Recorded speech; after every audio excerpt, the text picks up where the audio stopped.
પર multi level પાર્કિંગના contractor પાસેથી 10 લાખ રૂપિયાની લાંચ માંગવાનો આરોપ છે। આ પહેલા આ જ કેસમાં આપના બીજા કોર્પોરેટર વિપુલ સુહાગિયાની ધરપકડ કરવામાં આવી।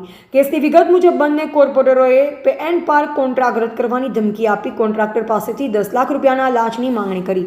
કોન્ટ્રાક્ટરે મામલે પુરાવા સાથે એસીબીમાં ફરિયાદ નોંધાવી। પે એન્ડ પાર્કના કોન્ટ્રાક્ટરે સીસીટીવી ફૂટેજ અને ઓડિયો રેકોર્ડિંગ સહિતના પુરાવા એસીબીને સોંપી આપના બે કોર્પોરેટરોની સાથે સુરત મહાનગરપાલિકાના એક અધિકારી અને કર્મચારીની પણ સંડોવણી હોવાની ફરિયાદમાં ઉલ્લેખ કરાયો છે। ફરિયાદમાં રજૂ કરેલા ઓડિયો રેકોર્ડિંગના ફોરેન્સિક સાયન્સ લેબોરેટરીમાં મોકલવામાં આવ્યા, જે તેની સત્યતા સાબિત થઈ। આ પુરાવા આધારે જીતેન્દ્ર કાછડિયા અને વિપુલ સુહાગિયા બંનેના ગુનામાં આરોપી ઠેરવવામાં આવ્યા। ગુનો નોંધાયા બાદ જીતેન્દ્ર કાછડિયા ફરાર થઈ ગયો, જોકે એસીબીની ટીમે તેને શોધી કાઢ્યા અને અટકાયતમાં લીધા છે। નોંધનીય છે કે ડાયમંડ નગરી સુરતમાં એસીબીએ વધુ એક સપાટો બોલાવ્યો।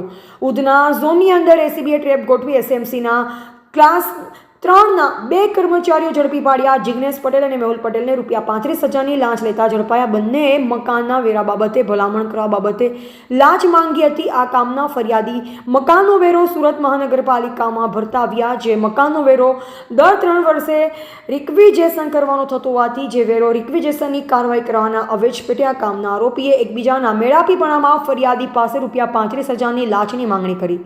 જે લાંચની રકમ ફરિયાદી આપવા માંગતો ન હોય એસીબીનો સંપર્ક કરી ફરિયાદ આપી, જે આધારે લાંચના છટકા દરમિયાન ફરિયાદી મેહુલ પટેલને મળતા તેણે હેતુલક્ષી વાતચીત કરી લાંચની રકમ સ્વીકારી। બંને આરોપીઓ સ્થળ પર પકડાયા। રિપોર્ટર સુનિલ ગાંજાવાલા, સુરત।